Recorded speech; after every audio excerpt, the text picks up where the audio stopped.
Maswerteng gabi po mga ka-STL. Narito na po ang resulta ng STL Batangas para sa araw na to, third draw.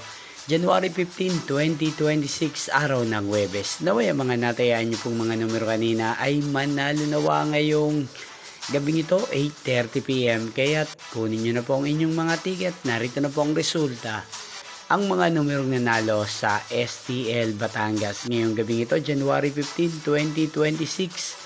8:30 PM, third draw result 4 at 12 in exact order. Again, 4 at 12. At ngayong gabing ito sa STL Batangas, atin pong i-shoutout si Kuya Rodney ng Batangas na nanonood din po sa channel na to. Shoutout po sa inyo Kuya Rodney, sana po ay nasa maayos kayong kalagayan.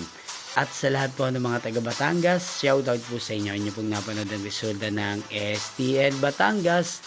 Magkita-kita pong muli tayo bukas ng alas 12 ng tanghali. Thank you for watching.